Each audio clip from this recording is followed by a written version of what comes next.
What's going on, all of you geeks out there? I am Winston A. Marshall, aka the Swaggy Blurred, and welcome to the Inner Geekdom Show. For those that aren't familiar with the Inner Geekdom Show, this is where we take questions from the Inner Geekdom match of the Schmodown. The movie trivia Schmodown being you take the best of movie trivia and the best of wrestling, you combine it into one, and there you go. You got some of the most amazing minds in movie trivia, real questions, not stage stuff like wrestling, but the personalities of it all come together. Now, the Inner Geekdom division is the division where we take your comic book questions, your novelizations, so like your Lord of the Rings, your Star Trek, your Star Wars, all that stuff is all in this division, man. And we're talking about the geekiest stuff ever. So what this show does is we take those questions, we break them down, but then we get into some serious topics about, like, so for example, in the past, we've done the Prime Directive with Star Trek last week. We've done the arms Dumb E and Dumb U from Iron Man, as well as the Infinity Gauntlet. We talked about Samwise and Frodo's relationship. We've talked about Draco Malfoy's evolution. We've talked about everything. And so we're going to keep it moving today. Now, every single week, I change up the Schmobot to be relative to the show's topic. The Schmobot, for those that are unfamiliar, is where you send in tips and donations via streamlabs.com/the Schmodown. And you can ask us whatever you want. And if you pay $20 or more, it'll play on the air. You can actually have your message played over air, and me and my guest will talk about it, which I'll get to my guest in just a minute. So this week, since we're talking the Kingsman, I've got to go with the IT guy behind it all. I'm talking about Merlin. So any of the stuff you sent in today are going to be Merlins. You send in your Merlins. We'll play them in the second hour of the show, answer whatever questions you have for myself and my guests. And that's actually how you can support the show. There's a number of ways. That's one of the major ones is you send in those Streamlabs, those super chats. Super chats, you send in $30 plus, those will get played on the show. That is how you help us out. Now, other than that, I mean, some things to know. Please, if you haven't already, go and subscribe to the podcast. Go and do that for show. Hit up the podcast, look for it, the Inner Geekdom Show on Apple, Spotify, whatever it is. Subscribe, hit us with the 5-star review. That helps us get visibility. We want to try and get within the top 20 of film and TV. So if y'all can help us do that, you have no idea what that would do to support the show, because then we can start getting sponsors and stuff like that. And that's the ultimate aim. So if you can't send in the money, which please do. We're going to set another goal. Let's set a goal today of 150. If we hit 150, I'm going to talk to my guests. We're going to figure out what we'll do for something special for y'all if we hit 150 today. Last week we had Craig the Barbarian. He rapped the Turtle Power theme. So we'll see what my guest has got up his sleeve. I know he's a magician. Maybe I can convince him to do some magic. That'd be dope as hell. Either way, send those in. That it means the world to us. So that being said, let's get into our Inner Geekdom trivia question of the week. For those that have never heard this phrase before, manners maketh man. 3 of the most vital words to live by. And Lord knows the world needs it right now, because, I mean, like, we got a global pandemic. People have been freaking out about it. Crazy elections here in America, crazy elections happening all over the world. We could really use a superhero or a super spy intelligence agency or something to save us all right now, right? The Kingsmen are known for doing just that, taking world-level threats and handling them before things get too out of control. The question that got us here not only led to the Inner Geekdom belt changing hands, but it also led to the 3rd ever female Schmodown champion and our very first female Inner Geekdom champion, proving once again, like what Clark Wolf said very famously after winning the team's belt a month prior, There is no women's league. We are the league. Check this out.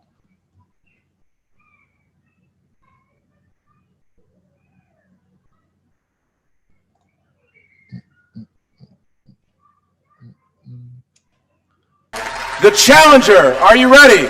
The champion, are you ready? Let's make it so. Then let's get ready to schmooze! All right, your next question comes from Heroes and Villains. Your question is, in Kingsman, The Secret Service, Eggsy names his pet training pug after what popular fictional character from television? Mara. Jack Bauer. Yep, Jason. Jack Bauer, 24. 7-6. What a fight. What a fight we have so far. I knew one of these. How did he not name that dog Jack Bow Wow? I like it. And your winner and new movie trivia schmodown Inner Geekdom champion of the world, the amazing Mara. What the hell is the answer? Man, for anybody that was there for that, like, I gotta say, like, that was an amazing moment. I was already like in my feels because that was my first live event, and I completely, you know, essed the bed because, like, you know, I can't swear on the show. So it was a little like, oh, so that's what it's like to be at the peak of this game. But I remember being there in the balcony after, because my match was the opening match. It was me and Stacey Howard as Wait I Know This versus the beginning of the Founding Fathers. I remember being up there and answering a question or two. Like, I mean, they had a droid color question, all that kind of stuff. But just thinking to myself, my God, they like know this on a whole other level. Now, if you want to talk about somebody that knows stuff on a whole other level, there was a rookie phenom that came in this year. We met the first one last week in Craig the Barbarian, but this kid was talked about on SCN, was talked about on all the chat boards, and he came in his first match, embarrassed swag, like slapped my boy Ace Cabrera around like, you know, I don't know, like a pimp that didn't get his money. It was bad. It was really bad. So of course I had to bring in this kid that's this phenom. This is a future champion you have seen already in the Inner Geekdom. I'm talking about none other than Robert the Spider Parker. What is good, man? And welcome to the Inner Geekdom show. Hey, man. Thank you very much for having me on, and thanks for the kind words. That's the best introduction I think I've ever gotten ever, so I appreciate that, dude. Hey, man, look, I call it how I see it, bro. You are a natural talent when it comes to the IG, and I would never knock you and pretend like it isn't hard work, because in training Chandru, in training Ace, and getting ready for the spectacular, I know how much work goes into this, including myself. Absolutely. As part of that, I've been rewatching these films, either watching ones I haven't seen or watching ones I've seen a million times to help train them up with that too. So I know how much work goes into this, but I gotta give you talent where I see it, bro. You came in with that hot fire. I don't think you missed a question that first game. The first one, no. Yeah. And then I want to say you only missed the penguin question against Goddard, right? Yeah, that's right. And that's just because I'm an idiot is what that one was because of. Because, like, I won't lie. I was watching it while I was putting away my laundry. And I was like, oh, it's purple. Because just being a huge Batman fan, I was like, yeah, that just used to be his MO before they went with the classic, like, black and white. And when you missed it, I was like, wait, what? But then, you obviously handled your business after that. Yeah, I was just stupid on that one because I love that movie. I like the old Penguin. I like the old Adam West like era of stuff too. So no, that one was definitely me just faltering and not thinking at all. Yeah, and it's nothing to knock the IG tournament winner. I mean, Chance had to bring it all. He had to bring it all to beat you. You know what I'm saying? So you have a very, very bright future in this division for sure. Thank you. We'll get into more Schmodown stuff specific a little bit later. I want to jump right into what we're here to talk about, and that's the Kingsman. Yeah. So let's break it down. The Kingsman. For those that are unfamiliar, first of all, spoiler alert. If you haven't seen at least the first Kingsman film, if you want to mute this for like 2 minutes or something while I go through the basics of this, that's fine. But otherwise, just know that ahead of time. So for those unfamiliar with the Kingsman organization, it was founded in 1919 by the Kingsman Tailors and those they clothed, the world's most powerful individuals. In World War I, a large number of their heirs died. And that meant a lot of that money was going uninherited, and a lot of powerful men with a desire to preserve peace and protect life. So the founders, realizing that they could channel their wealth and their influence of the greater good, formed an independent intelligence agency, international intelligence agency operating at the highest level of discretion.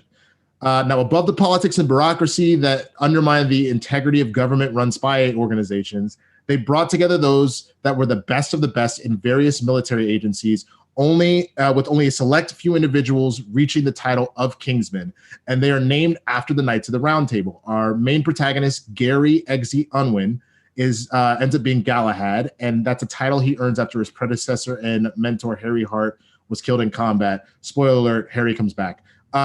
He was supported by the agency's tech expert Merlin, and he's worked with other field agents like Roxy Morton, aka Lancelot. That was the role that Eggsy was originally going for, but Roxy won that. And then the Kingsmen have an American brother agency known as the Statesmen, which instead of tailoring, they went into a distillery business. And so instead of being named after the Knights of the Round Table, they're named after various liquors. So you got whiskey and tequila, and their leader, instead of being Arthur, is champagne, because that's supposed to be the classiest of all liquors, which, you know, that's not wrong. Supposedly. I'll say the worst hangovers I've had have been champagne hangovers by far. So that being said, man, let's talk about Kingsman. What is this like? Because when I asked you what you'd be most interested in, especially I wanted to cover the mixed bag stuff, because we cover so much of the Marvel and DC all the time, and even Star Wars and stuff. I wanted to kind of cover some stuff that was still amazing, but maybe not the mainstream. What does Kingsman mean to you when you see it? It's fascinating because it takes me back to a time before I really got into like this trivia stuff. Like I still obviously for forever have been sort of like have rewatched, you know, many of these movies and these franchises, but it was before I really got into the Schmodown even. This movie came out when I was working at a movie theater in high school. So I saw it maybe like 4 or 5 times in theaters because I loved it so much. Just a really like fresh new action comedy. You know, I didn't get all of the like the riffs on like the old Bond movies and stuff like that, but I knew that I loved Matthew Vaughn as a director. I knew that what he did in the balance of the comedy and the action I really, really loved. So, and then obviously I didn't know until later that it was actually a comic movie. I didn't know that either, actually. I had no idea. I thought this was like a completely original idea, but I'm fine with it. You know, we've seen plenty of comics translate into an amazing, just like an absolutely amazing situation, which, by the way, I am being rude as shit.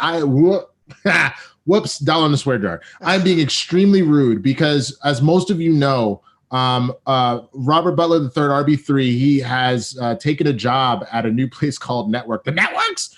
And so we have brought on a brand new engineer. So I need to, first of all, give a massive shout out to my newest engineer. Welcome to the family, Mr. Dwain Burke. Dwain, thank you for being here, brother. I just had to give you a little bit of love, man. Oh, thank you. Yeah, no, of course. And if there's anything you want to chime in about, please feel free to do so, because I know you're a big fan of a lot of this stuff too. So if there's something you want to say about the Kingsman or any of this stuff we're going to talk about today, please speak up, man. Absolutely. Yeah.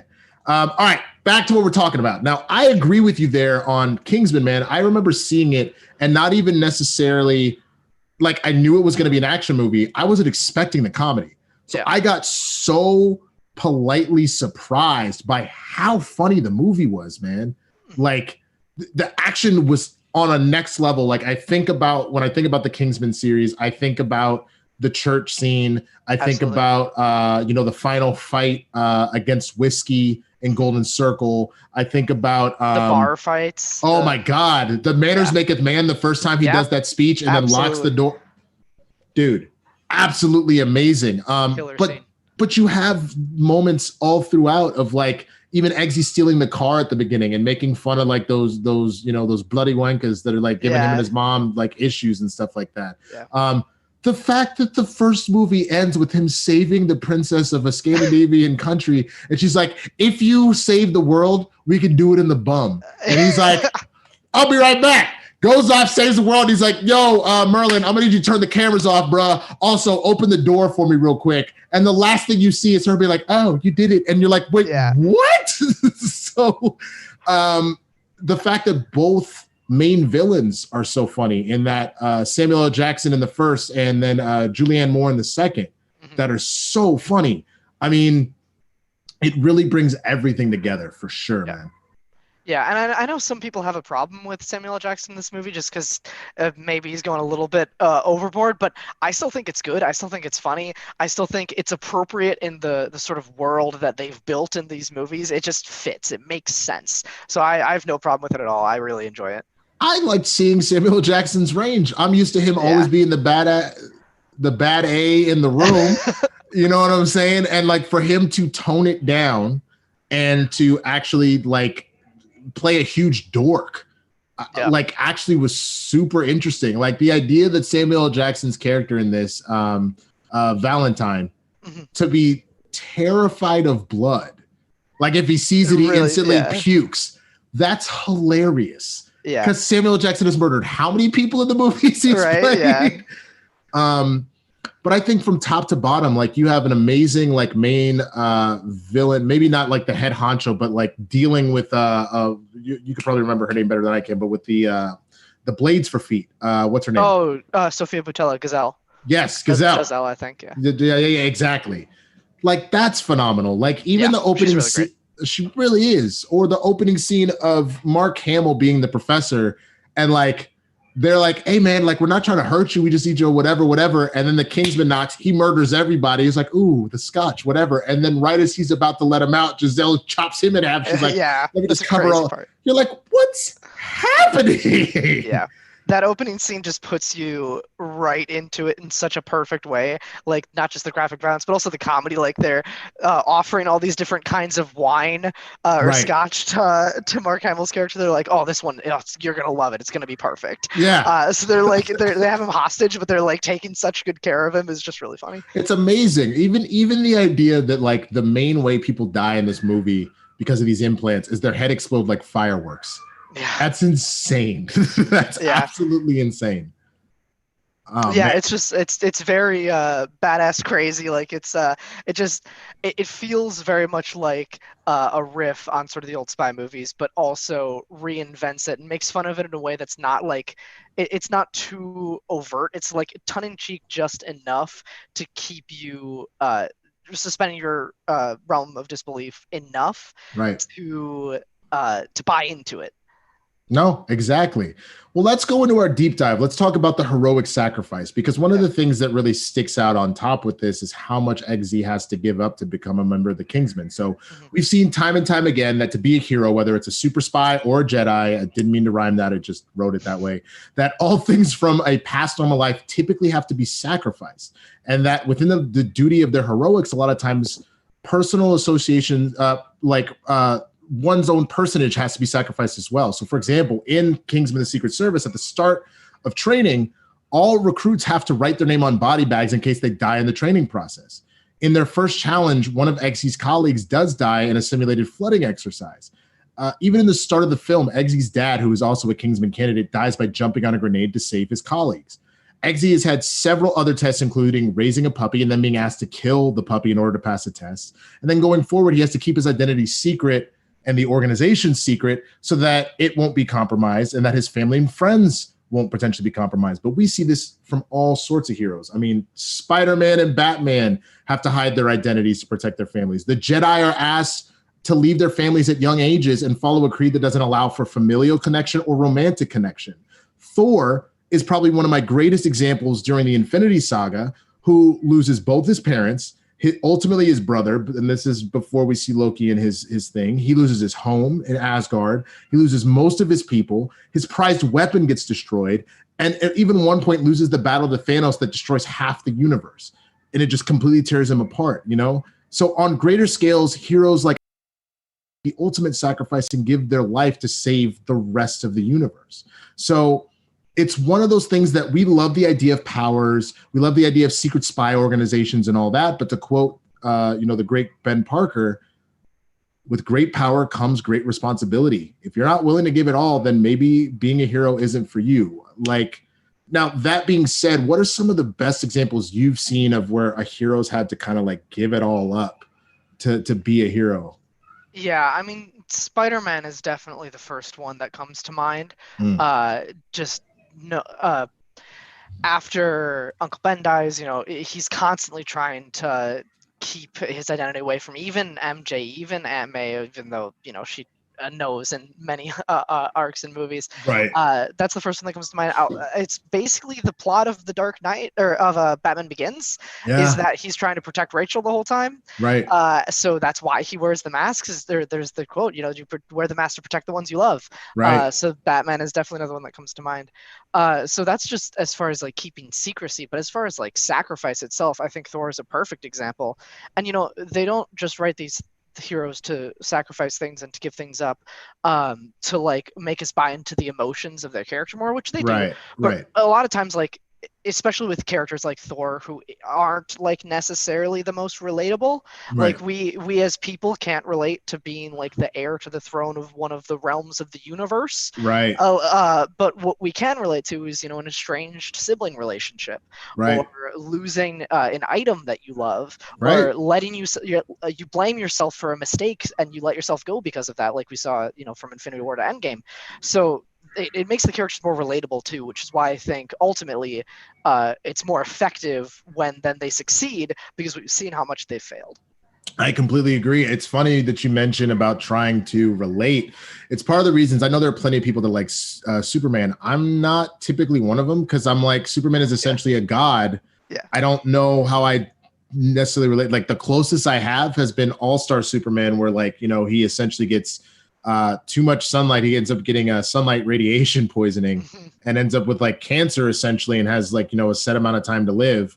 And then the Injustice comic, which a lot of people don't like because they think he goes so far off the rails, but I'm thinking in terms of that might be the most human we've seen him go, because he goes full Vader with it. He essentially is like, you took the love of my life, you took my city, you took all my shit. I gotta stop cussing. I'm so sorry while I'm doing this today. But then all of a sudden he goes evil. And it while it sounds ridiculous to think Superman might go evil, like what would happen if you had all the power in the world and everything you love got taken away from you? Not a lot of us would be able to stay on the straight and narrow path. You know what I mean? And so, because I even think I might. So my girlfriend is watching the MCU for the first time. I'm watching the films with her, and we just finished Captain America, the first Avenger. And even the idea of that, like, this is a kid that like is getting beat on constantly, like lost both his parents to earlier wars and wants to, go into the service. And he does. He ends up losing a mentor in the scientist that helps him become the super soldier. He loses his best friend during a mission that's going out there. And then he ultimately makes the grand sacrifice and like crashing the plane into the ocean. Obviously he survives. But like when he wakes up, he has now sacrificed his entire world, because jumping 70 years into the future, this is a completely different world now. You might as well be on an alien planet at that point. Yeah.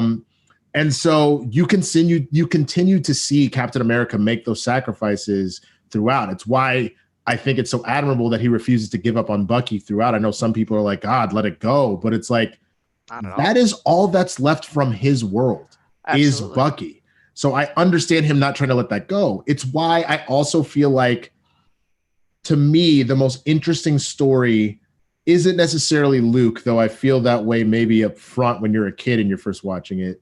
It is kind of, and it's not even Rey, it really is kind of Kylo and Vader, in the sense that it's like, you're literally at a crossroads, and when you see the stuff that you love or you're attached to betray you, abandon you, hurt you, on top of the manipulation that's happening, what really happens? Like, how do you handle it?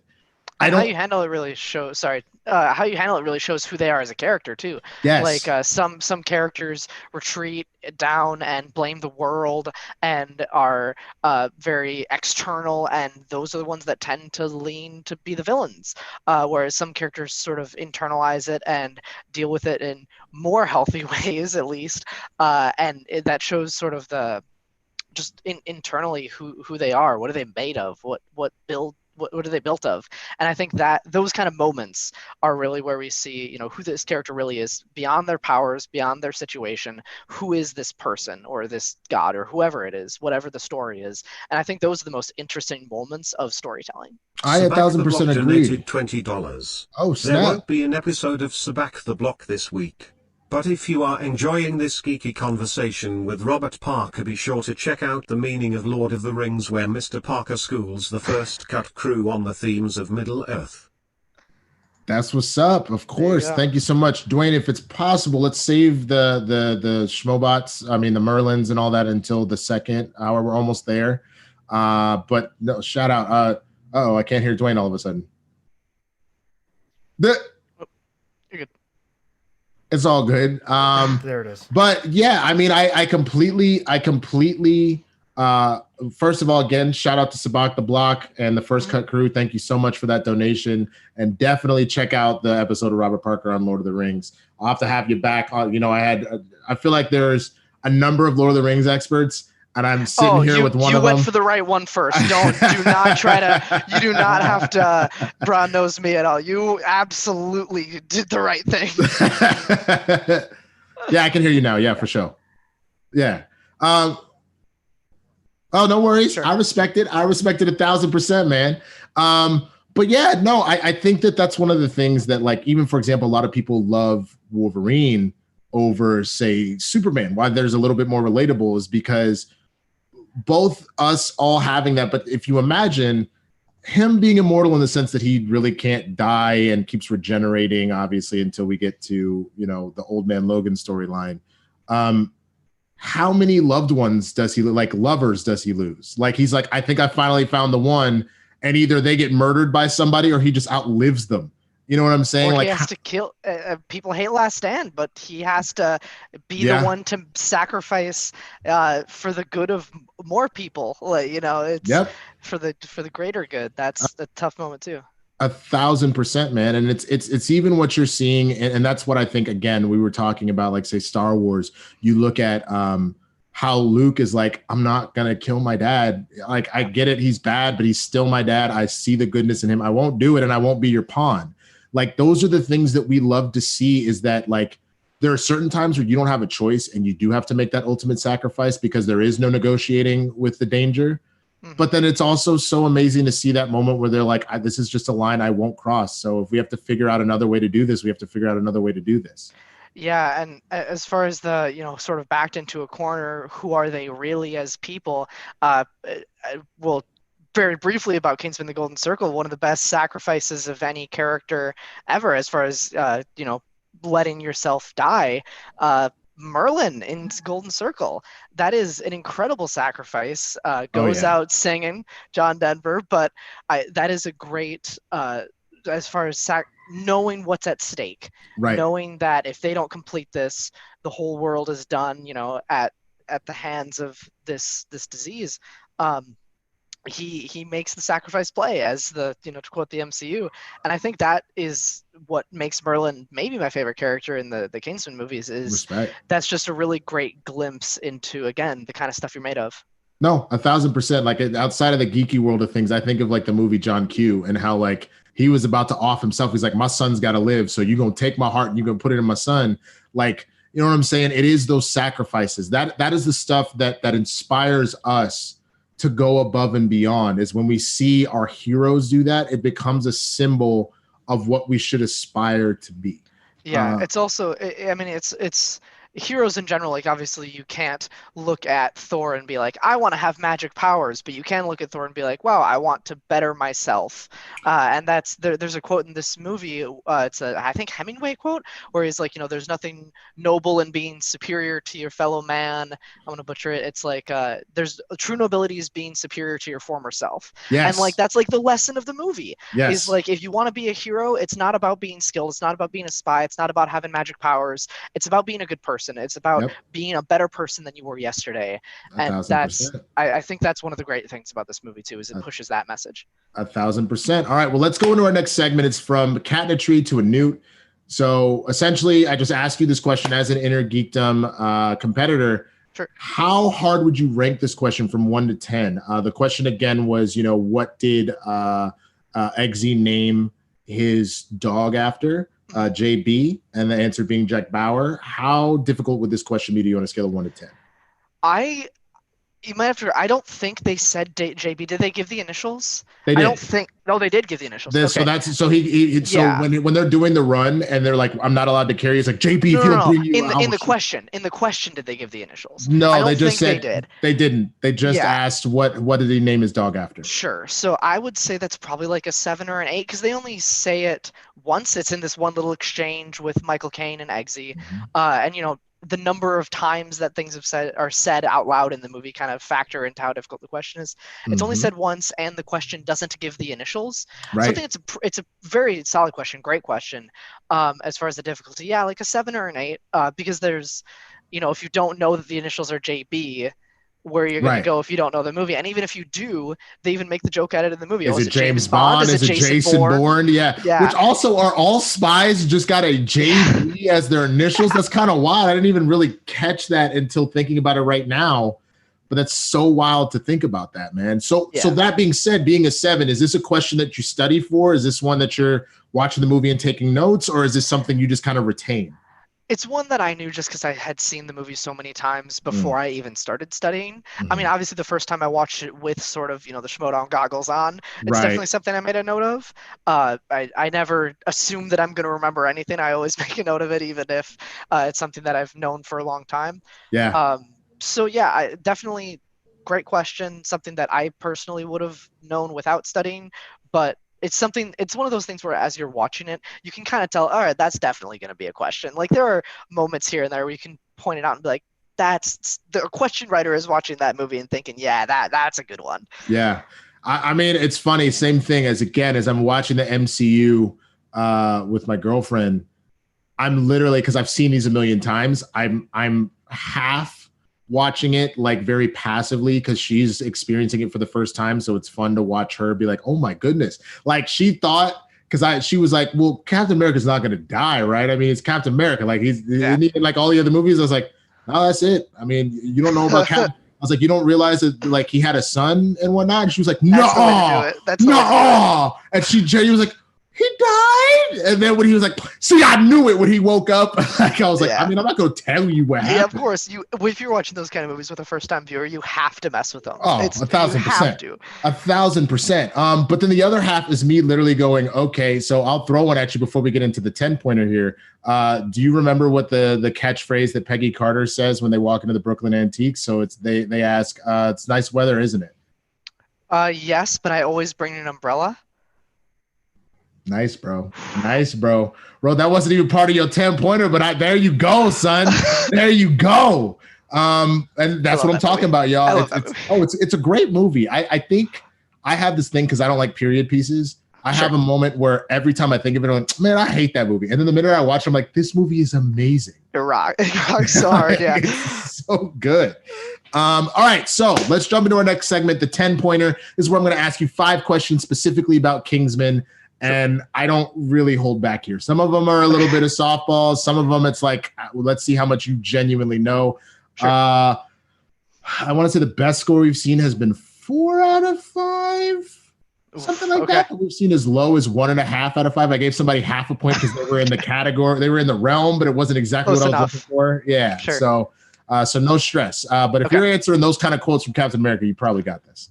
All right, here we go. Question number 1. What song plays in the final battle between Agent Whiskey and the 2 Galahads in Kingsman: The Golden Circle? I need the name and the artist that performs it. Okay. You're talking about in the diner. Mm-hmm. That is a great question.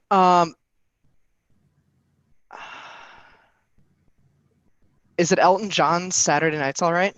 That is incorrect. That was when they were attacking all the goons. That's in the bowling alley. Yeah, that's a scene earlier. Yeah, you're right. So the song playing there is "Word Up," and it's a country version mixed by Boss Hogg. Oh wow, nice. That's a good question. It is such like I love the song "Word Up" already by Cameo, but then like to hear the country version, I was like, this is amazing. So definitely everybody check that out for sure. All right, question number 2. What movie does Eggsy know that helps him understand the idea of transforming from pauper to prince? My Fair Lady. Well done, sir. Because there you tried. He tried with what? Pretty Woman. Yeah. He brought up. He said Pretty Woman. I don't remember what the second one is, but the fact that he brought up My Fair Lady and Galahad was just like so shocked. Yeah. He's like, you're full of surprises. I was not expecting that at all. All right, 1 for 2. That's not a bad start, sir. Question number 3. Who was the first person to die amongst Eggsy's candidate class? It was Amelia is her name. That's actually a trick question. That's incorrect. Well, she didn't die. They say she died. She works in the department. She works in accounting in their Berlin division. Exactly. Yeah. So do you know who the first one to actually die is then? First one to actually die.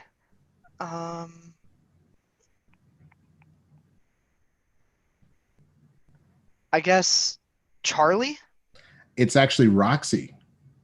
Because you're right. She dies before him. Yeah, you're totally right. Because Charlie he dies in the explosion. Yeah. Yes. So Charlie, you think dies. He doesn't. He ends up surviving into the next movie, and there's a big fight to the end of the next movie. Exactly. Yeah. But then Roxy, when they decide to murder all of Kingsman, is the first one to go in his class. So I will still give you the point because I had Amelia down, but it was a trick question. No, that's fair. I don't deserve that one, honestly, because the way you asked the question, you're absolutely right. All right, question, especially because you knew that Amelia didn't die, so that kind of messed with you there. Yeah. All right, question number 4. Who is the first celebrity or politician to disappear in Kingsman: The Secret Service? Iggy Azalea. Well done. Wow. I'm actually really impressed because it is said very under the cuff, like very quickly in a news report. It's like also I think they talk about the princess and they're like also missing Iggy Azalea. Exactly. It's exactly. Really okay. And your 5th and final question. Who is the first person to pull their chute during the skydiving test? Oh, that's a great question. I'm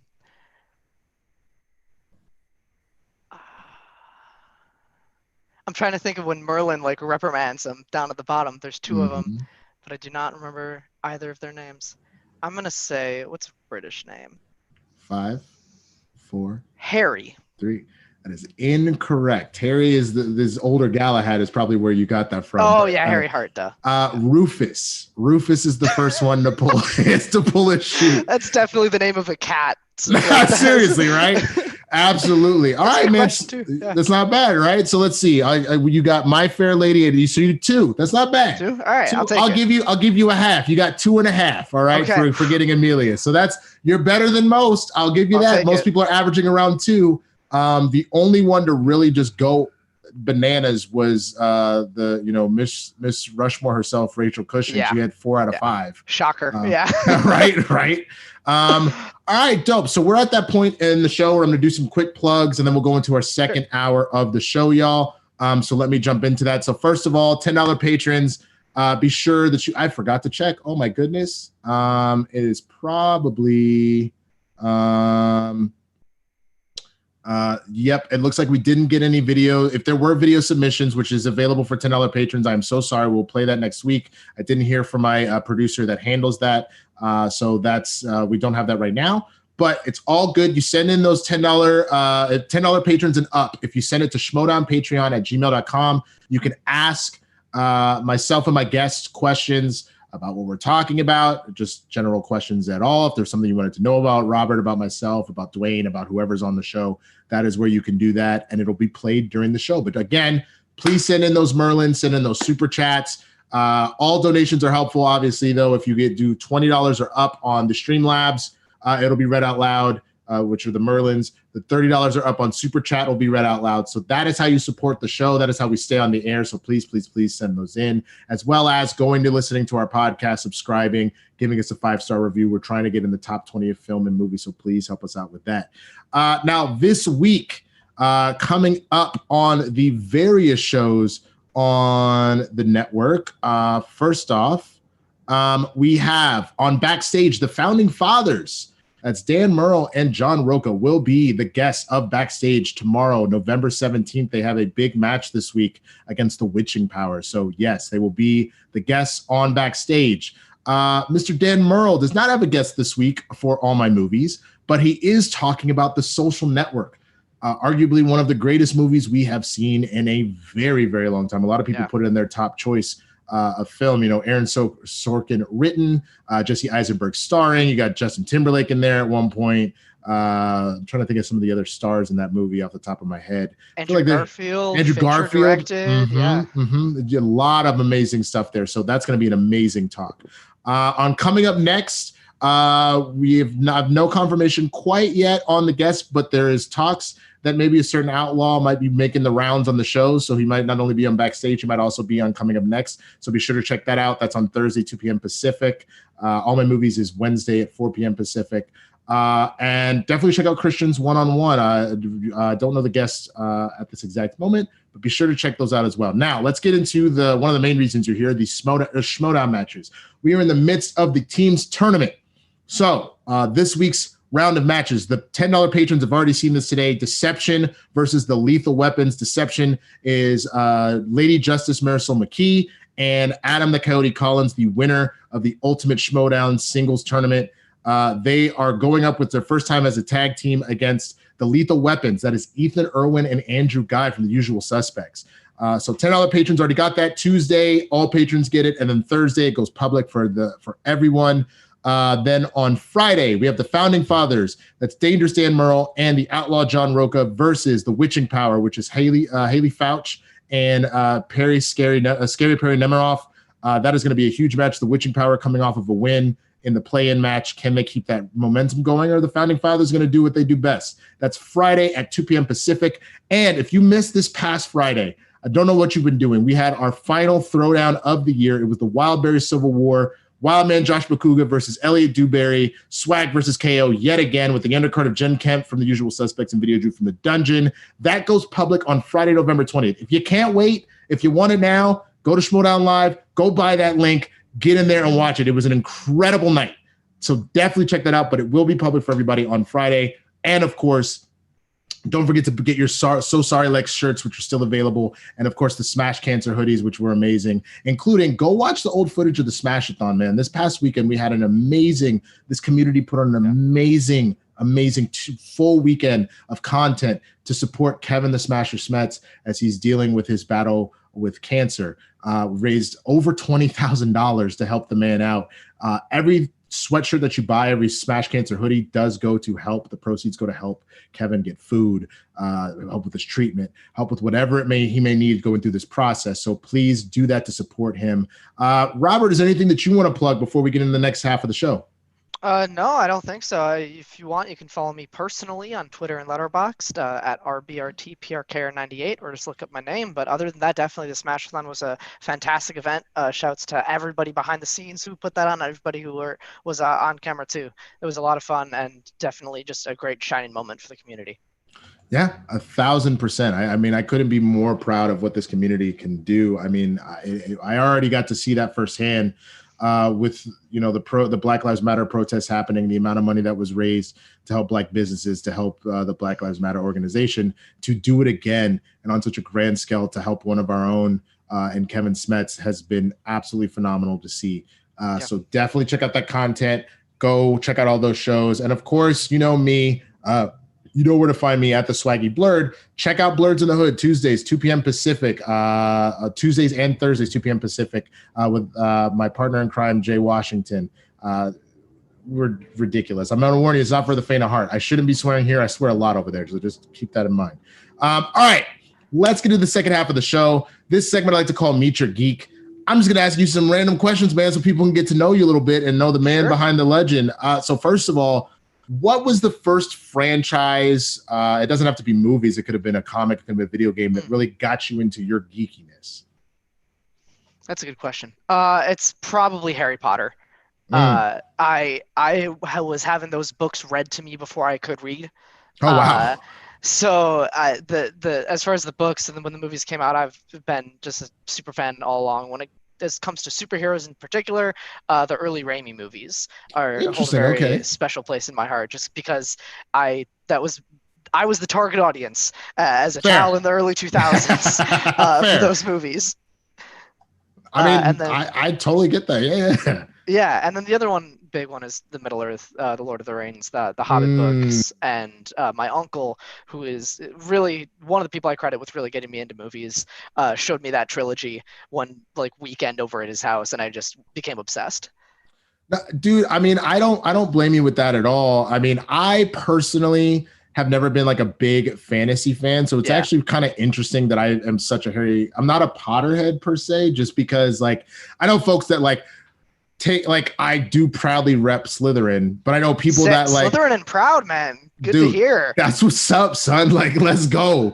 But like I know like folks that are hardcore, like all the tattoos, every single type of like, you know, adaptation and fanfic and toy and all that stuff. I'm not that, but I read the books like probably like 3-4 times each, you know, and I love how well done that story is and all that kind of stuff. So it is a lot of fun to see. I rewatched the movies recently, like about a month or 2 months ago. It is a lot of fun to like go through those films. They're really, really well done. You do notice how much is missing from the books, though. That's true. If you do it quickly after, my old roommate in college, one of the ways we bonded is just like watching the Harry Potter movies just over and over and over again. Every day, like we'll just text each other random quotes. And he recently reread the books for the first time in a long time. So we were just chatting about like he would just text me all the time, like why did they leave this out? Like why is Half-Blood Prince so changed? And I was just like, well, they're trying to like not make a 4-hour movie for the last 4 movies. So a lot of it is cut for runtime, but yeah, that definitely a big part. And yeah, you were mentioning like big fandom. Like I obviously am a huge Potterhead, doing like all the quizzes and all that kind of stuff. No tattoos yet, but weirdly I got a Middle Earth tattoo before I got a Harry Potter tattoo. I don't know how that happened, but we're working towards all of them. Eventually it'll just be like a map of the IG, just like I mean, dude, that would be kind of dope if you got like the because I feel like there was a photo of all the IG at once. I mean, part of the logo with me is like the kind of superhero carrying all the toys. Like, I mean, that would be kind of dope to get that kind of homage on you as well. But like, yeah, I mean, I always said with Harry Potter that what they could have done is they honestly could have, you know, they could have made just multiple movies. So don't just break up Deathly Hallows. Like, I get part of the concern is the kids are growing so fast. Yeah, that but was like, part of it too. Just plan it. We're gonna shoot Goblet of Fire. We will release it as 2 movies, but like we're gonna film it all at once. Yeah, and then you know what I'm saying? Because like, how much? Go ahead. I was just gonna say a lot of some of the stuff they cut also just isn't very cinematic. It works perfectly on the page, sure. But like for example, the last fight with Voldemort, there's the final one of the final chapters of Deathly Hallows is basically just like a whole little like conversation between Voldemort and Harry while they're standing out there in the courtyard. Yeah. And like you can't really put that to film in the middle of like a big action sequence. Right. So you have to change stuff, give lines to certain people just to still try to be as faithful as possible. Right. But still make it a spectacle visually. No, I mean, and that makes perfect sense because like even the idea of them oh my goodness, how am I forgetting when you appropriating when you're adapting, apparating when you're apparating. Yeah. So like when it's like it wasn't just you and then they apparate off the top of the castle and they're flying through all sorts of stuff. I'm like, that's not how I imagine this at all. But okay, like sure, like you said, you have to add some sort of action to it. Yeah. So it's so interesting in that regard. I also find it interesting that you essentially, from Star Wars to Harry Potter, like the colors of good and evil completely switch. So like Avada Kedavra is like green, whereas what spell is Harry using that's red though? I'm just curious to like. So his spell is Expelliarmus. They have changed the visuals of how that spell looks throughout all of the movies. Like in Chamber of Secrets, it's like a white-ish sort of like golden thing. It becomes red sort of in Goblet of Fire, but also later on in the books there's a different red spell called Stupefy, and like that's supposed to be red. So again, it's just I think the adaptation is changed just so that it's more visually, again, like the contrast between the green Right. and the red, like Right. And which is so interesting because like then I'm even like, how did he kill Voldemort with Expelliarmus? Like, you know what I'm saying? Because like, Yeah. homie dead though. Like, it's not. Yeah, he didn't he just did. knock him out. You murdered the evil lord, which you should. Like, he's gonna murder the Yeah. world. Like, there's a point where somebody gotta go. But you know what I'm saying? Like, it just was super interesting to me in that particular way. That was how that went. Okay, so that was like kind of the start of your geeky career. So let's talk about your Schmodown career. So I'm assuming then the Harry Potter and the Middle Earth questions tends to be the categories you get most excited about answering, yes? Definitely. They're also the ones that just frankly I'm a little bit more critical of when they come up. But that's just, you want to see hard questions from stuff that you love. So it's tough with IG, especially because everybody playing has such a vast knowledge base, right? That it's really hard to say just flat out that question was easy, that question was hard, because everybody knows almost everything, right? But so I definitely get the most excited when they say those categories. But there's also just through studying, I found love for every category. Mostly every category. Well, okay, so that was my next question. So which one do you not like? Because everybody has one that they're like, I can do it. I don't like it, but I can do it. Yeah, for that, it's probably DCEU. I like most of those movies. I think most of those movies are fine. Sure. But in every other category, you can name half of the movies and I'll be like, yeah, I'm excited to watch that one. Even after I've seen them a dozen times. With Worlds of DC, I'm like, oh man, I got to go back to Man of Steel again. Like, I got to watch Suicide Squad again. Yeah. I really have to go back and watch all of these again. Yeah. Like, they've gotten better, don't get me wrong. Like, Birds of Prey is good, Shazam is great, Aquaman I really like. But like those early couple, and that doesn't mean that I don't know them. I still know those movies backwards and forward. In fact, I probably pay more attention to the trivia because I don't like them, so they don't resonate as much. Right. So I revisit them more often, but that's just not a franchise that I gravitate to. And that to me is super sad because for the longest time, Batman was my favorite superhero. He still is like Batman. In my top. He's still in my top 3. Yeah. But like, now like I have a newfound love for like Black Panther, for example. Mm-hmm. You know what I mean? And so like, that's one of those situations where I kind of have a tendency to fluctuate a little bit myself. So yeah, I totally get that, man. So I'm curious. I love asking people this question because if it was coming from anything, it would come from probably an Inner Geekdom division. What franchise would you like to see its own division similar to Star Wars? I think the most practical is probably MCU. I agree. Because it's, aside from maybe Marvel and DC broadly, it's probably it's clearly the biggest IG category, 23, I think. It's actually probably the biggest. It's the only thing bigger than that in all of the Schmodown might be James Bond. And that's it, and that's only barely bigger than that. In 3 years, it's MCU over. will have overtaken that. Mm-hmm. Yeah, so I think most practically it's MCU. It has a lot of trivia. Every movie, on like people crap on Thor: The Dark World and the first Thor and Iron Man 2 and things like that. But those movies have a lot of trivia in them. They do. Those are just as dense as the End Games and the Winter Soldiers of the world. And also, there's lots more movies coming. It's not stagnant.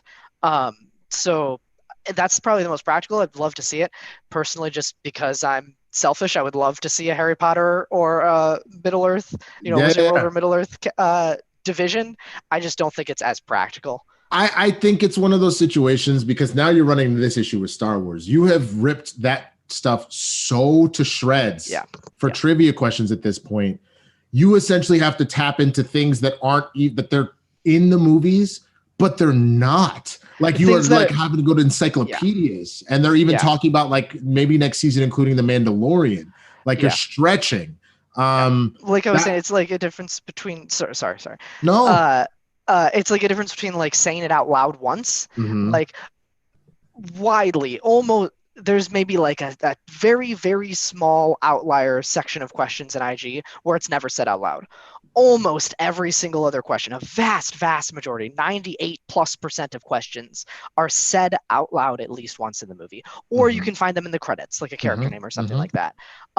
Star Wars, you see a character on screen that has a spoken line, you see a character that looks funny, you got to know that person's name. Dude, the poor Demolanta, his 5-pointer was on a droid that doesn't speak, but is just out there like a quick torture scene. Never see the name. It's not listed in the credits. It's not said by anybody. You have to like look at that and go, oh, that was that bot, so-and-so and so-and-so. What? Yeah, it's crazy, but everybody knows that that's what the division is, right? Like everybody, so studying for Star Wars, I have not thought, or I've thought of it, but I have not started at all trying to dive into that division. And that's part of the reason why, is because it is a lot of work. I know it is, because I've seen people train for it. And you have to be so minute with such a fine-tooth comb to go through it. And would I love to see an MCU style division where they go that deep? Yeah, I would. Would I love to see a Wizarding World or Middle Earth where they go that deep? Absolutely. It just, like you were saying, the questions get deep quick, and I think I like that as a fan of these franchises, but there's a balance too.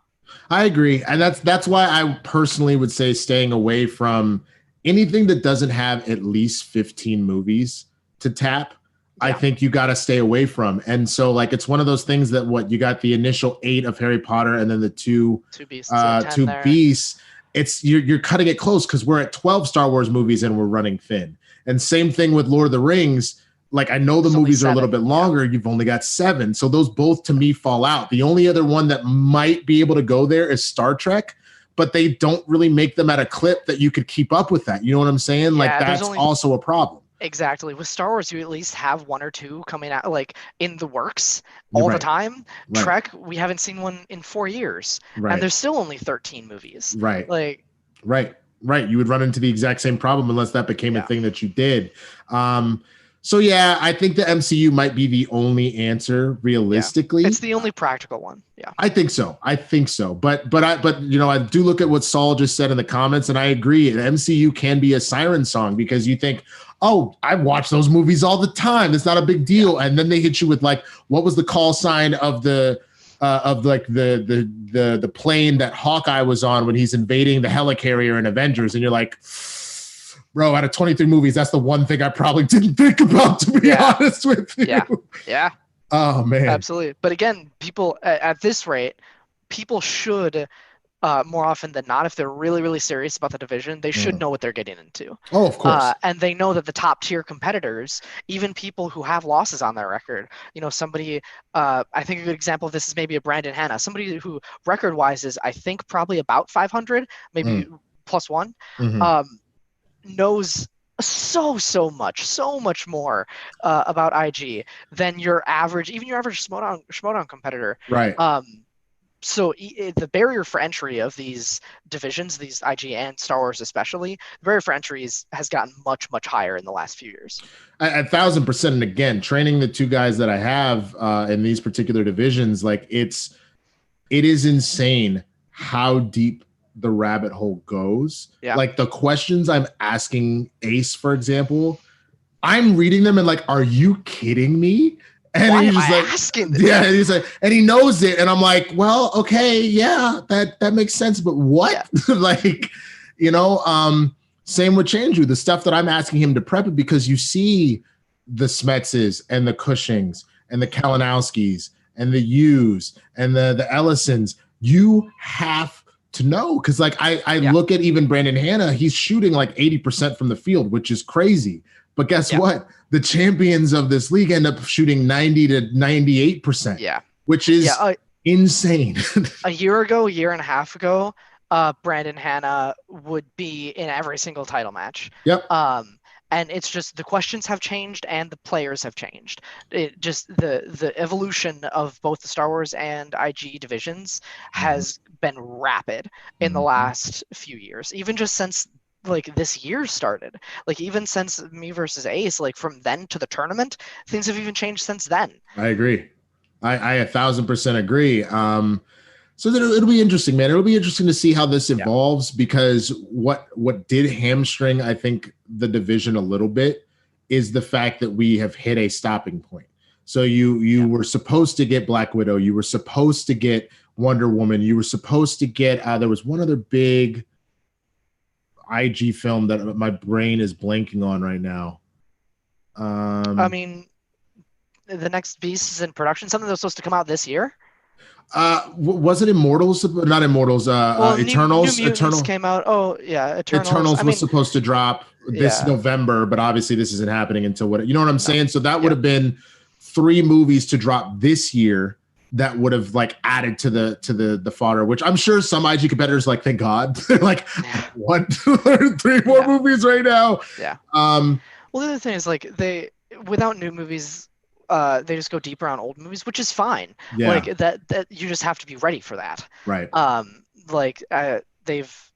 I think that's the other thing is, we're no longer asking in round 1 of a title match or a number 1 contender match, how many MCU movies was Thanos in? Right. Like, because that's what happened a year ago. Right. We're no longer asking, you are asking those questions, but you're asking that in a tournament final or a championship match as a speed round question, not as like a standard 1-rounder or even a 3-pointer. Because that was one of the things that I asked Kalinowski on the episode I did with him.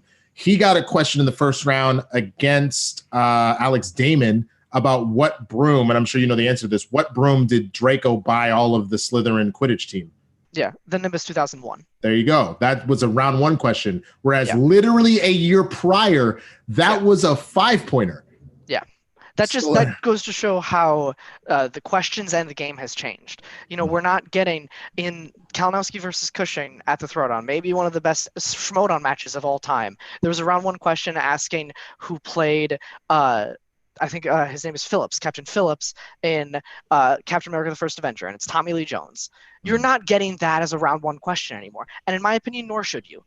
Even in a debut match, honestly, we're isn't it Colonel? Am I crazy? No, you're right. It is Colonel Chester Phillips. That's what it is. Not the only reason I knew that is because I literally just watched it. That's why. Yeah, no, you're right. You're right. You're totally right. It's Colonel Chester. But like that's maybe a round 1 in like a singles match, right, or something like that. But in my opinion, even for a debut match, that's a really easy question for where the IG division is nowadays. I agree. So we should be getting more of those Nimbus 2001s. We should be getting more of those, sort of longer, like the umbrella quotes. Like that's a really fair 5, maybe even a 3, depending on who you ask, right? Right. So I think we should be prepping for those deep dives. I would make an argument that anything that's only like kind of said once and is never really revisited again, I think those constitute as 5s. Like that code is never used a second time. That's true. It depends also like how important and memorable it is. You're right. That's probably a 5 because it's a little bit more throwaway. It's not, super, super memorable. Right. But him coming out of the thing, how do you feel? And he goes, taller. Right. That's so memorable. key. Yeah. On top of the fact, I'm gonna say the weirdest part for me after all the scandal with Chris Evans earlier this summer about the whole leaked the photos and all that kind of stuff. Apparently, my girlfriend immediately noticed when they pulled him out of the chamber, he's wearing like the tight khaki whatever. Yeah, he went in with the khakis and came out. The khakis are still on. They're still on at the same like they grew too, which was weird. But she goes, is that Captain America? And I was like, yeah, of course. She goes, no, I'm talking about in his pants. I was like, what the hell, man? So but it is funny how those random moments, you will never forget seeing a little ass Steve Rogers go in and big ass Captain America come out. You will never forget Tony's first flight and then crashing into the cars. You know what I'm saying? Problem. Yeah. Exactly. It's also like what is memorable, that's super subjective, right? Like for me, I got it in my match I think against Chance, the Batman Begins, does it come in black? I think that's a really memorable, like funny Batman line. To other people that may not be that memorable. Or Steve comes out of the ice and he goes, oh, I had a date. Like to me that's super, super memorable. To other people that might be a 5 because it's only said once. So there's a lot of subjectivity with that kind of stuff. Oh, 1,000%. But like you said, if it is key to like a major moment, like I am inevitable and I am Iron Man, like that's gonna be said once, no chance is that a 5-pointer. Right. Like, That's to be honest with you, that's a one pointer because like, let's be honest, that was the linchpin of 11 years of movies. Yeah, so exactly. all right, so let's hop into these Merlins, these super chats. Dwayne, do we have any waiting for us, man? Second to pull them up. No worries, brother. Sure. All right. Our first one came in from Matt Nastasi, donated $5, and he said, "Love the podcast. Keep up the great work." Thank you so much, Matt. Appreciate it, brother. All right. Then we had Patricia Metz in the Streamlabs, donated $1, said, "To me, a great movie or any kind of storytelling. For me, all these things make me think, laugh, cry, / care about the story, want to talk about it, is memorable and is shareable. Kingsman hits all of this until the butt stuff. So uncomfortable." Well, Patricia, I'm just going to say, if you want to talk about uncomfortable butt stuff, please go get a colonoscopy. If you're a man in the age range of 40 to 65, please, and smash cancer. What a way to transition in it. Well done, perfect. Dwayne. Well done, sir. This is gonna be a beautiful friendship, my friend. This partnership is gonna work flawlessly. All right. Real quick, just on that. Like, I agree with her that it is a level of laughing, crying, thinking, all that kind of stuff. Because there is even that same. That's the same thing that you would actually say about. Oh my goodness, about Thanos' plan about wiping out half the universe. So, Valentine's whole thing of like, we're killing the planet, we got to do something about it. He's not wrong. Like, that's the thing. He's got some weird methods, but he is kind of right. A little bit, yeah. You know what I'm saying? And as far as the uncomfortable butt stuff, I mean, I get it. That's pure Vaughn. That's just pure Vaughn. It's also, you're making fun of James Bond and the fact that every time he saves the world, he then goes and hooks up with whatever Bond girl he had partnered with that particular movie. So it's just taking it to a natural extreme. And I think that to me was one of the funniest things is most of the battles in Kingsman are so grotesquely over the top violent. Like, I even think about that first fight in the bar. The dude goes to punch him. He flips the dude around to stab right into the dude's like, ah! Like, he's knocking people's teeth out. Like, yeah. Oh my goodness. So, but yeah. Anyway, keep going, Dwayne. Okay, next we have in the super chat, Gabriel Leroux, donated $6.99, and he says, "I love this film so much that 2 weeks after I went back and brought my mom and aunt, both in their 60s, and goddamn did they enjoy it." Wow. I mean, that's amazing because, again, super violent, awkward butt stuff at the end. So that's amazing that both your mom and your aunt were like, hell yeah. Yeah, cool family. I'm saying, like, I made the unfortunate mistake. We always go to a movie Christmas Day. And so I had wanted to see Wolf of Wall Street for a while. My sister wanted to see Wolf of Wall Street. So we took our mom to it. We didn't know what fully we were getting into. We just, Leo and Scorsese. It's going to be a great movie, right? So, of course, the whole time I was like, oh God, oh my goodness. Did they have to do so much cocaine and so many titties? I don't understand. Like, good Lord. So I got to give props to your mom and your aunt on that one because mom would not have taken it the same way. Okay. I know what the topic I want y'all to send in going forward. I'm gonna ask for one or two things that you can send in your Schmobots, your Merlins, your super chats, all that. Give us either A, the most awkward film experience you've had with like a parent, a grandparent, a sibling, like some sort of family member, or B, your favorite example of sacrifice by a hero in a film. So it could be Wolverine, having to kill Jean Grey. It could be, Iron Man sacrificing himself for the universe. Give us your absolute favorite sacrifice moment. Either one of those to help guide this conversation the remainder of the show. But let's start with you. We'll start with Robert, man. Give me your best awkward movie viewing experience with a family member, and then give me your favorite sacrifice in a film. So the sacrifice, I'm gonna do that first because that's the one that came to my mind first. It's gotta be, man, it's probably Steve jumping on the dud grenade, even though he didn't actually sacrifice anything. I think that's the perfect example. It's just the epitome of who that character is, and that scene is why Captain America works for me and why Superman doesn't. I agree. It's that scene because it's at the heart. It's before he has powers. That is the scene. I could probably think of something from. Oh, you know what? Honestly, I really like Thorin's sacrifice in the last Hobbit movie too. And then if we're talking weird experiences, I don't know that I have one with a family member because like I watch weird movies with my sister and brother-in-law all the time, and like my parents aren't huge movie buffs, so I don't watch a ton with them. And if I do, I've seen it already. But I have watched a movie that I hated. That was my girlfriend at the time. Her and her parents. It was one of her favorite movies of all time, and it was Boondock Saints. So I watched Boondock Saints with my girlfriend at the time and her parents, and afterwards they're like, oh, because they built. I had never seen it, and she was like, it's my favorite movie of all time. I know you're huge into it. You gotta see this, and it was terrible. So that was like recent, dude. That was in like September.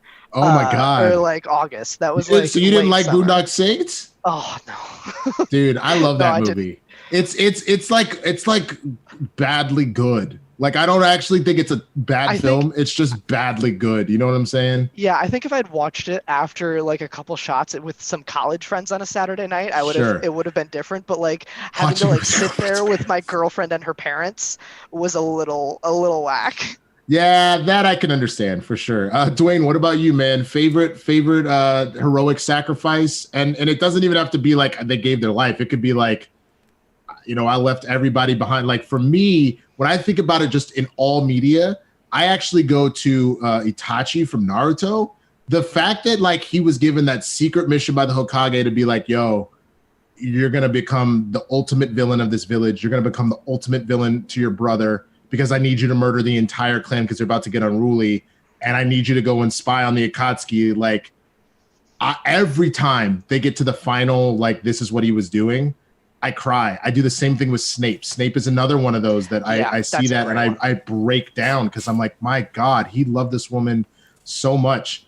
He will forever be a villain in the eyes of everyone else, and only a few select people know that he was actually one of the greatest people to ever do it.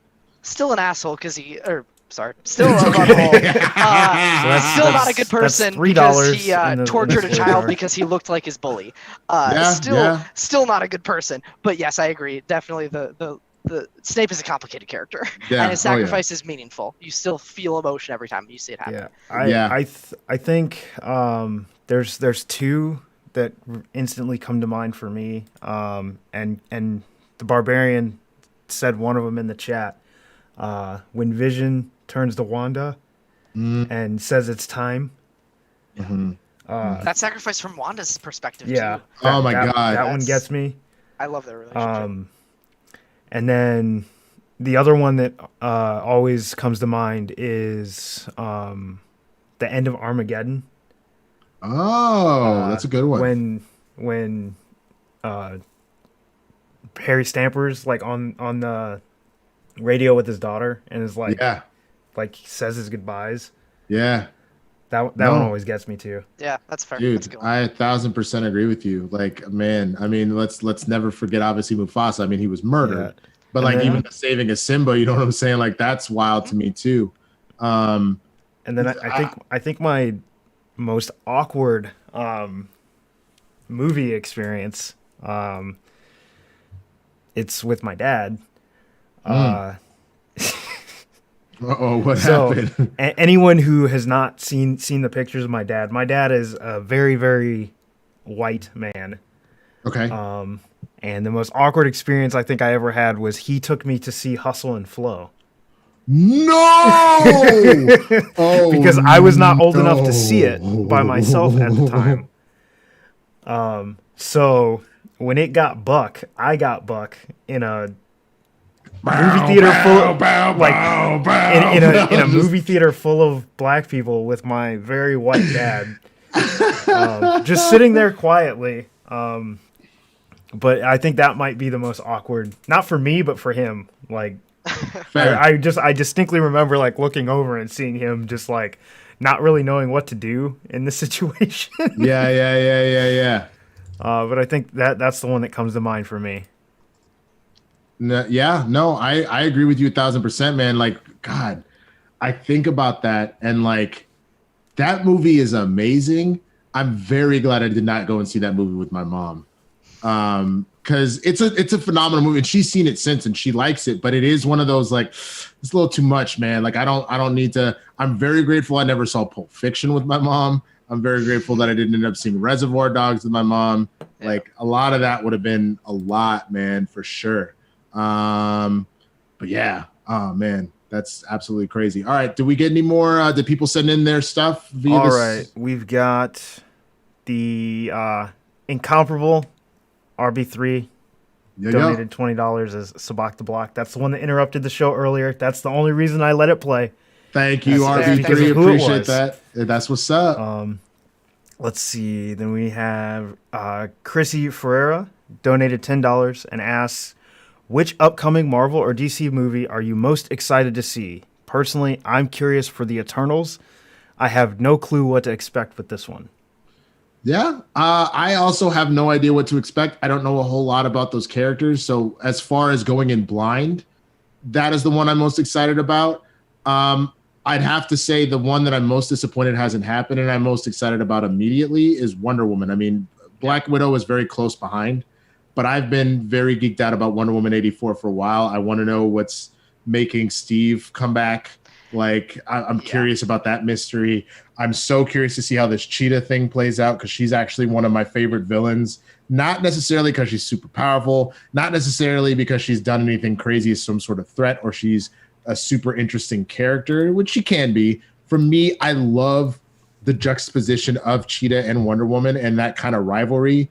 That's one of her weird I mean, she has a lot of fights with Ares, obviously. That's one of her weird, like almost Joker-esque like rivals where clearly Diana has the advantage here, but Cheetah is still deadly enough that like she got to stay on her toes. You know what I mean? Sure. Did you ever see, it was based on the Tower of Babel, but it was the Justice League movie where like Batman's, you know, plans to beat all the Justice League gets acted out by Savage and like the Legion of Doom. And they inject Diana with a nanite that makes her think everybody is Cheetah. So she thinks she's fighting like an infinite amount of cheetahs. And they were like, the only way you could beat Diana is like, she's a warrior. She's not going to lose. So you either need someone that can overpower her, which is very few people. Justice League War. Thank you. It's either you need somebody that can overpower her or no, was it War? Maybe it was War. I don't know. It's either someone who can overpower her or you wear her till her heart goes out. And that was the idea. She was fighting. Like the cops were like, calm down. She's like, I will not fall for your magic. And she's beating the ever-loving crap out of everybody. But she just keeps going. It's Doom. That's right. It's Justice League Doom. That's exactly what it is. But what about you, man? What do you think? I would say, let's see. Oh man, I would say I'm looking for. I have some reservations about 84. I feel like I don't need more Steve Trevor. I feel like her character is beyond that and has moved on, so I have some reservations. Still gonna see it, obviously, still excited for it, but reservations. I would say for movies it's got to be The Batman. I love Batman, and that cast is incredible. I mean, Andy Serkis, Jeffrey Wright, Colin Farrell, just everybody, and that entire cast. Very excited for it. And I mentioned it earlier, I love Wanda and Vision, so I'm glad that we're getting WandaVision as well. Not a movie, but I'm really excited to see where they take that. I think it'll be absolutely amazing. I cannot wait for the Batman, and I can't wait for WandaVision. I'm actually of all of the MCU shows that are coming out, WandaVision is the one I'm most excited about. It's my number one too. Very famously, Christian Harloff is not excited about it at all. He's like, I don't, and I'm like, then you just don't get it, bro. But like, it's the perfect amount of weird. Exactly. And I also think that this is going to launch us into the House of M type storyline. I think that's how you introduce mutants, because you even see her in her classic Scarlet Witch outfit in one of the trailers. So I think that you're about to she's about to tap deeper into her powers. They might go away from she can kind of do mind things into, these are the actual nature of her powers. and this is what's coming of it. You know what I mean? So, yeah, I'm just so excited to see her because, like, I mean, she was straight up about to tear Thanos apart. Like, she was going to kill him if he didn't do the rainfire thing in Endgame. Yeah. Straight up, she was Bro. going to 1v1 kill him, which is something that the trio couldn't do, but she was about to. Bro. So I'm excited. Wanda and Captain Marvel both almost soloed Thanos because she literally, Captain Marvel took a headbutt, didn't flinch. Homie had to rip the Power Stone out of the gauntlet and punch her with it in order to actually stop her. And even then, it's just that she got knocked far enough back. She wasn't going to make it there in time to like stop him, but she took it in stride. It was getting up. You know what I'm saying? So like, man. Yeah. Oh. I agree. All right. What else we got, Dwain? All right. We've got another donation for $10 from Chrissy Ferreira. I watch movies / TV on my phone on my breaks at work. I rewatched Game of Thrones recently, and there were numerous scenes where I had to shield my screen and turn my volume right off. Incredible. I mean, there's nothing wrong with that. I feel like, God, what was the movie that I feel like I watched all the time? Like, because we all, like, at least, I figured some girls did this too, but I feel like every adolescent boy at some point, there was a movie that was like just R, so there was a little bit of nudity that you would like put on, but you turn the volume all the way down so your mama can't hear or something like that. I feel like it wasn't even nudity, but it was the movie The New Guy with DJ Qualls and Elijah Dushku, where is it the fashion show scene? It's just the fashion show with the swimsuits, bro. Yeah. I was like, I would watch that on repeat for whatever reason. You know what I'm saying? So I totally get it. You watching that early Game of Thrones, you got to turn that volume, like get a privacy screen or something. First 4 seasons, especially. Oh, Lord. Oh, yeah. Man. Right. Is there one you could think of, Robert, that like you had to be like, ugh? I grew up in an age with a lot more internet access than you guys did. So that's also true. I did not have to be as careful. Fair. There's nothing that jumps to mind. I'm sure I had a scene, YouTube clip of something. Entourage was that show. If you're talking about a show, Entourage, I feel like I had to like turn it because Vince was getting some every episode. So I totally get that. All right, what else we got, Dwain?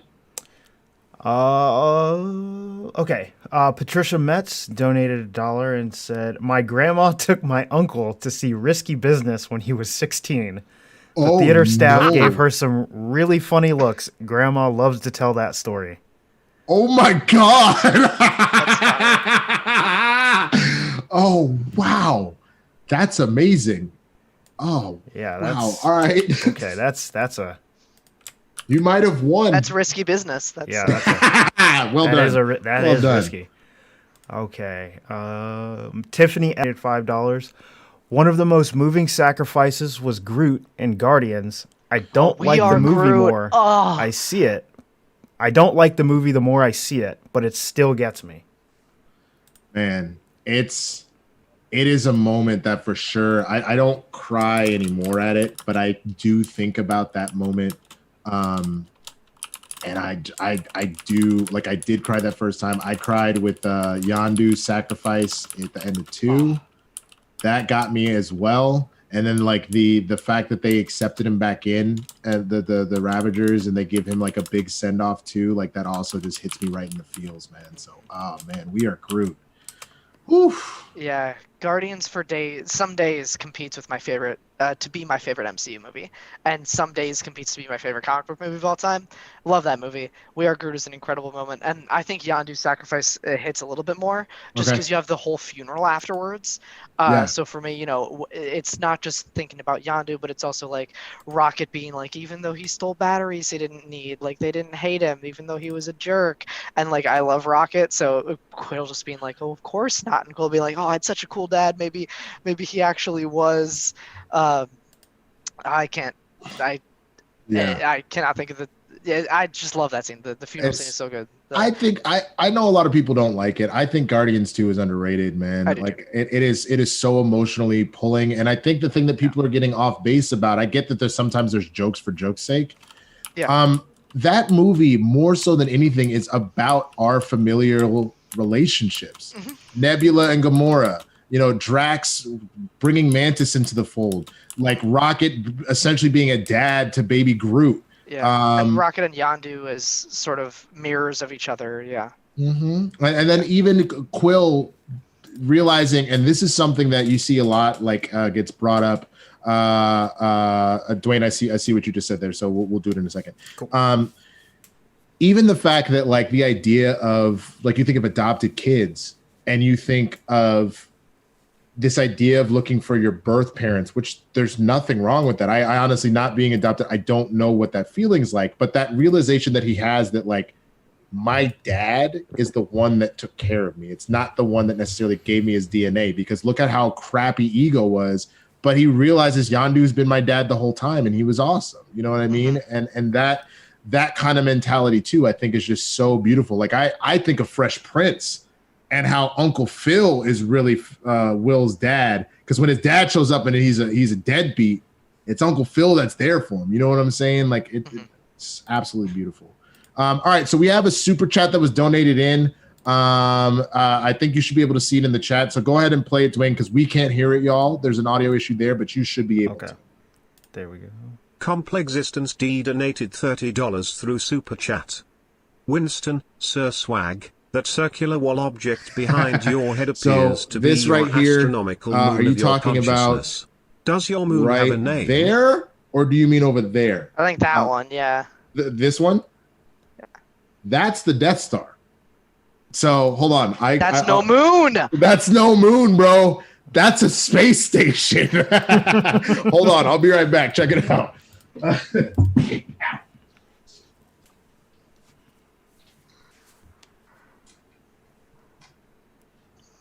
Did it light up? Can you see it?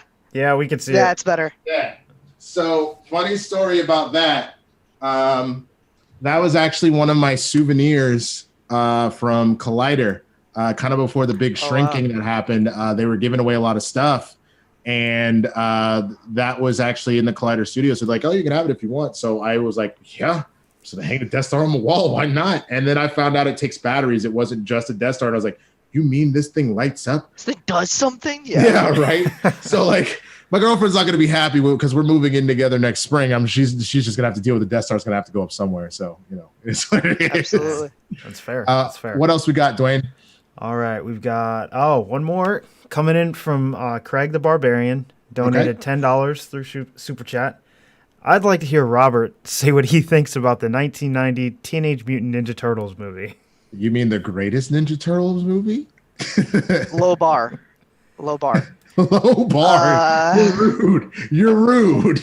What I will say about what I think of that movie is that movie holds a lot of nostalgia for people who were born and grew up with certain things in a certain time, and revisiting it visiting it for the first time in, say, 2016, when you're 18 years old. Not a great watch. I don't think that movie has aged well at all. I mean, I think it has aged well, but I also know that I'm a little biased. That's right. I just have absolutely zero nostalgia for anything Ninja Turtles at all. I have zero history or childhood introduction. I just don't care. That's a shame, bro. That movie was definitely made for people who love to get people into the show, for people who already loved the show. That movie was made with target audience in mind, and I am not it. I mean, all I'll say though, with the 90 Ninja Turtles movie, I mean, part of what it was is it did keep some of the lightheartedness of the cartoon, but it really went more to the roots of the original comic, which is actually very dark. It's about ninjas, which is murder and like assassination.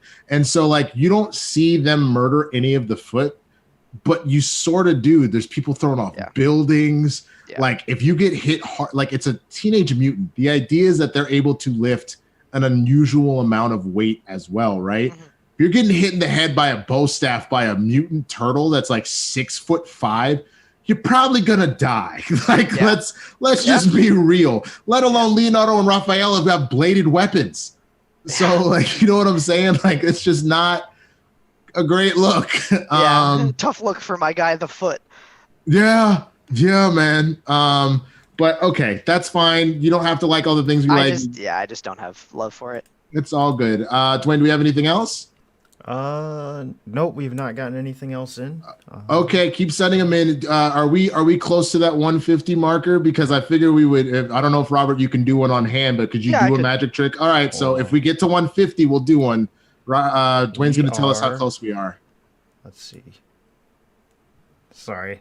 All good. My brain is not quite working for math right now. That's okay, It's bro. been a long weekend. Dwayne was one of the people who helped a lot with the Smash-a-thon. So. Oh, of course. We are pretty close, I think. Hold on. Okay. 50, 60, 70, 80, 85. We're at like $100 ish. Okay, so we're about 2/3 of the way there, and we got about 15 minutes. So if y'all can find collectively, we're at we got 93 people watching. If everybody donated $1, you'd send in $1 with your favorite sacrifice moment or your favorite awkward experience at the movies. We hit it. Robert does an amazing magic trick because, first of all, my favorite moment of you being introduced to the league is a combo of you running up on stage in Atlanta. Yeah. Everybody on notice. I'm the spider, son. And then turning around and coming back in your match against Ace in that full 3-piece suit with the pocket watch. I was like, I'm gonna slap this little boy. I gotta give credit where credit's due. The costume idea and a lot of the persona was workshopped a lot by Kaiser and myself. So the costume especially, he was like, man, I want you to look like God, I can't think of his name now. When you're put on the spot, what's the UFC fighter? I can't think of his freaking name. Oh, McGregor? Yes, that's it. I'm an idiot for not remembering that. Man. Dude, it's not you know like how much other crap you have to memorize? Yeah, that's true. Not in like the persona, but like the look when he goes into like a press conference like before a match or at a weigh-in, he's just decked out in the perfect suit. The pocket watch idea was from Peaky Blinders, like that. I owe a lot of that to Kaiser. Yeah, no, I mean, and we got to give him a lot of credit. I mean, he crafted 2 champions last season. This was a rough season for the dungeon, I mean, for sure. But like the dude knows what he's doing. You know what I'm saying? That to see the growth of even like say Video Drew, for example. She's had a really wonderful season. It just goes to show that there is work being done, but sometimes the chips just fall where they may. You know what I'm saying? Like, hell, Eric, boo, KO'd. He was already a beast, and then he KO'd Paul Preston. Yeah. So like, people got to be on notice for Eric. You know what I'm saying? Like he always has been in that regard. So what would you say? What do you think we can expect out of the dungeon next season, man? I think it's interesting, right? Because like the pandemic obviously shook everything up in the Showdown. It hurt a lot of teams, because obviously the teams who had a lot of matches in person had a big stretch because there were months of not having matches being taped, right? But I think it hurt the dungeon especially, maybe a little bit more than some of the other factions, because our number 1 draft pick Kevin Smets has played once this season, right? I think and that was because of other things besides just the pandemic too, scheduling conflicts and stuff like that. But I think the pandemic really hurt us as a team, and I think you're going to see some new stuff, some old stuff too. I've been talking to Kaiser a little bit about sort of what his vision is. I'm not going to spill too much, but I think we're always going to be the faction that has a big priority, not necessarily the priority, but a big priority in being with people on our faction that all vibe well, that we like to hang out with. There's never going to be a big dissent, like all big conflict of personality within the dungeon. That is never going to happen. It's designed in a way where we all get along. I 1,000% agree with you. That's the same way that I have founded Swag and the attitude that we have. And the funny thing is I've found that a large number of the factions you've seen do. I mean, obviously you guys were doing that before factions were really. I mean, there have been factions, but this whole faction war, that's what the dungeon was last season for sure. That's what Kaiser does best. Right. Exactly. I think that's something that myself and Shannon and Coy all did to the level of not only are everybody really close, they're all actively working to push each other, and you're seeing the dividends come out of it. And like you said, it's not to say that that wouldn't have happened with the dungeon, but I think one of the things that you said that was super interesting, that your top two draft picks are IG competitors, one being the champ. Losing live events mean, he wanted to be a defending champ. So we were supposed to play him in March in Houston, He was supposed to play in New York before that even, too. Yeah. Mm-hmm. So there's a lot of unforeseen circumstances that hurt, certainly his journey as well, just from as far as how much he was supposed to play. But yeah, losing in studio matches and especially losing live events, Smets is a huge draw. Like you said, in April he was supposed to play. He was supposed to play in January or early February, whenever the New York event was. January, so, you had it right, and then I think it was like a couple weeks after the draft. I don't remember. It was January, and then after that, you're right about it wasn't March because it was supposed to be the month after the pandemic started. So there we go. Yeah, April. I think it was a couple weeks into April. But yeah, so there was just a lot of unforeseen circumstances, and frankly, like once we got playing virtually again, we also just didn't get the wins that we needed to as well. Which obviously, you can blame it on other stuff as much as you want. We also just didn't win the matches we were put into. So I think there's going to be a little bit of retooling for sure. But like I said, I think the chemistry is one of the most important parts of our faction. 1,000% agree. 1,000% agree. Dwain, do we get anything in? How are we doing? Yes, we did. Chrissy Ferreira donated $5 and said, Winston, can you try and sell Robert on the third Ninja Turtle movie? On Turtles in Time, no, it's terrible. I mean, I enjoy it, but it's terrible. I won't do that to you, though. Maybe you'll like it more because they travel through time. But it is the ultimate. I own it on Blu-ray. I've seen it. I have almost every IG movie, so I have seen it and I have studied it. Okay. Yeah, not a fan. That's in probably the top 5 worst comic book movies I've ever seen. Turtles in Time is not good. I agree. No, sure isn't. All right, and then the Flying Crow donated $5 and said, Robert, have you watched Batman 66 since your last match? What were your thoughts? Not since my last match, I have not. But I really like that movie. I think that movie is crazy underrated. It's I really like Adam West as Batman. All the villains are very cartoony, but it works. That whole movie is genuinely very funny. There's a lot of really great visual gags in that movie, and even just like verbal stuff too. Like they're talking to like this big press conference, and they're like, "What can you say to the people of Gotham to like reassure them everything's gonna be okay?" And Robin just goes, "Here's our mission: support your police." Or like they talk about God. Drinking is such like a dirty sin, isn't it, Batman? Like it's a very it gets kind of preachy. That movie is just so fun. They like fall off a skyscraper and land on like this foam rubber, like because there's just a rubber sale that day. Like I really enjoy that movie. It's a lot of fun. I've never seen it. I need to see it. I just know the old Batman TV show, and I remember the old Penguin costume being purple. But like I that's wild. It looks like we got another super chat. If you want to replay it, Dwain, we'll read this right here in the chat real quick. Yep, I'm replaying it now. Cool. Justin Rogers donated $30 through Super Chat.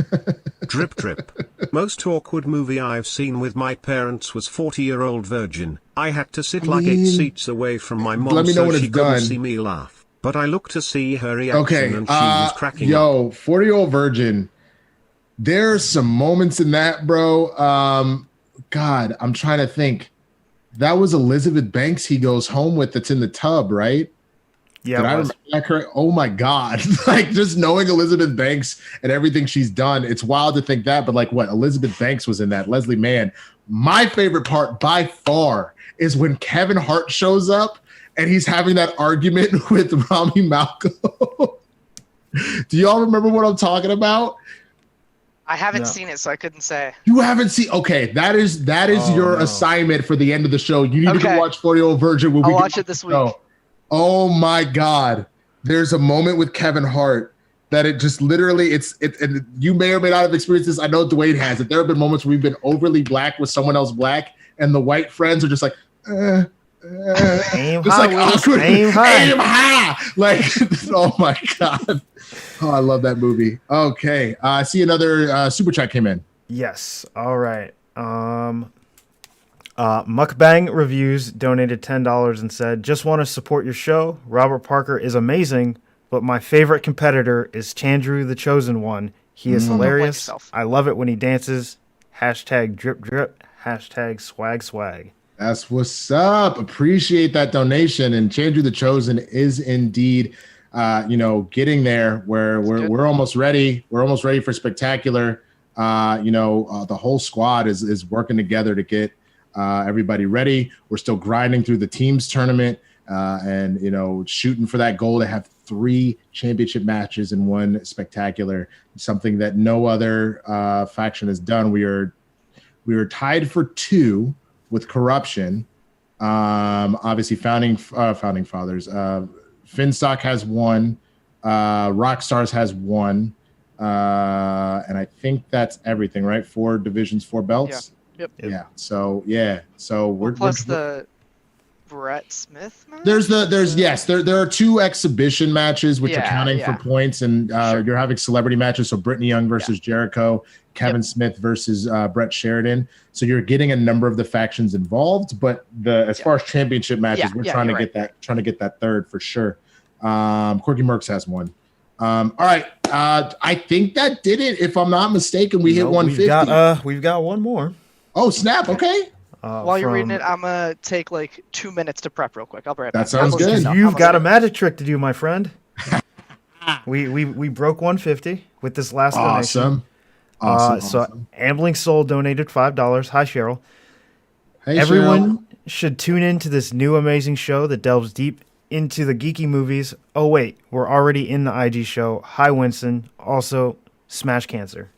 That's what's up, Cheryl. Thank you so much for the donation. And yes, Smash Cancer indeed. Thank you so much for helping us get to our donation goal, everybody. Again, this is the way that you can help us stay on the air. The other things you can do, if you haven't already, obviously subscribing to this channel, liking this video, share it with as many people as you can. And more so than anything, please go find us wherever you listen to podcasts, Apple, Spotify, Google Play, etc. Subscribe to the show and then give us a 5-star review. Let them know how much you love the Inner Geekdom show and how it's teaching you all the stuff that you love to talk about. And that is how we attract sponsors, is seeing stuff like that. So with that, are you ready, Mr. Parker? I also love somebody goes, he already goes, oh my God, he disappeared. Amazing. That was the real trick. I think so. Man. Let's do it. All right. So I do a lot of stuff with cards. I'm going to do a card trick for you tonight. First thing I want to show you is that it's like a real deck. Every card is different, right? Yep. This trick is a lot easier to do if every single card's the same. Sure. It's a lot less practice on my end. So because I can't like physically have you pick a card, what I'm going to do is just riffle my thumb down the side of the deck. You just tell me to stop whenever you like. Okay. Stop. Right about there. Yeah. Memorize that card. I don't want to look. Got it. Got it. Frame? Frame? All good? Mm-hmm. Cool. Okay. So what I'm going to do is just shuffle your card into the deck. Okay. I'll try to do this as much in frame as possible. I'm sleeves out. Like I don't do sneaky stuff where I'm doing stuff off camera or anything. Yeah. I'll do a quick shuffle. Let's see if you can hear it. Yep. Real shuffles. All right. So with your card shuffled in the deck, what I'm going to do, let's see. All right. I'm going to kind of do this there. I'm going to get really close. Okay. What I want you to do is tell me to stop when you see your card. Okay. I'm just going to slowly riffle through. Important part about this trick is it's actually a prediction trick. Okay. So I have a prediction when I was off camera. I was writing down a prediction and I have it on my person. Okay. So that's going to come into the very end. What I want you to do is just tell me when you see your card. I'll try to go slow. Okay.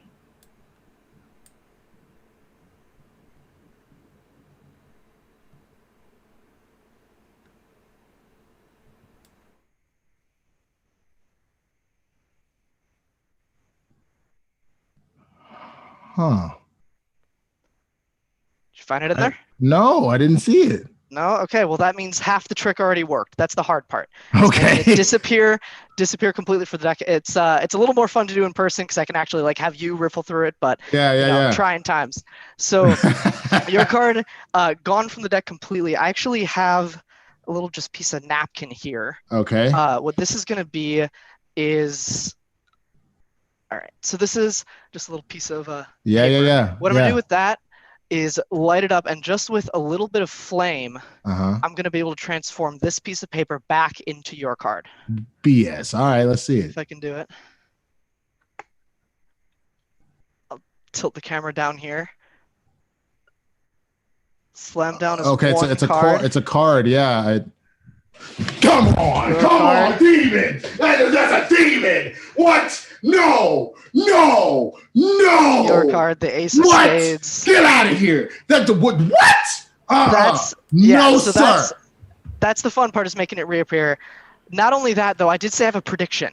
Yeah. About what I thought your card might be, and I said I have it on my person. Okay. Pockets are empty. I don't have it written down on anywhere. I actually have it on my person. No! Come on!